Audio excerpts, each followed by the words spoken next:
മഹത്വവും ആനന്ദവും സന്തോഷവും ആഹ്ലാദത്തിന്റെ മകുടവുമാണ് കർത്താവിനോടുള്ള ഭക്തി. അത് ഹൃദയത്തെ ആനന്ദിപ്പിക്കുന്നു. സന്തോഷവും ആനന്ദവും ദീർഘായുസ്സും പ്രദാനം ചെയ്യുന്നു. കർത്താവിനെ ഭയപ്പെടുന്നവന്റെ അവസാനം ശുഭമായിരിക്കും. മരണദിവസം അവൻ അനുഗ്രഹീതനാകും. കർത്താവിനോടുള്ള ഭക്തി ജ്ഞാനത്തിന്റെ ആരംഭമാകുന്നു. മാതൃഗർഭത്തിൽ വിശ്വാസി ഉരുവാകുമ്പോൾ അവളും സൃഷ്ടിക്കപ്പെടുന്നു. മനുഷ്യരുടെ ഇടയിൽ അവൾ നിത്യവാസം ഉറപ്പിച്ചു. അവരുടെ സന്തതികളോട് അവൾ വിശ്വസ്തത പുലർത്തും.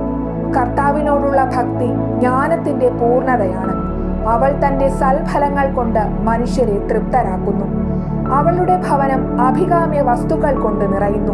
അവളുടെ കലവറ വിഭവങ്ങൾ കൊണ്ടും. കർത്താവിനോടുള്ള ഭക്തി ജ്ഞാനത്തിന്റെ മകുടമാകുന്നു. അത് സമാധാനവും ആരോഗ്യവും സമൃദ്ധമാക്കുന്നു. കർത്താവ് അവളെ കാണുകയും തിട്ടപ്പെടുത്തുകയും ചെയ്തു. അവിടുന്ന് അറിവും വിവേകവും വർഷിക്കുന്നു. അവളെ ചേർത്തണയ്ക്കുന്നവരെ അവിടുന്ന് മഹത്വമണിയിക്കുന്നു.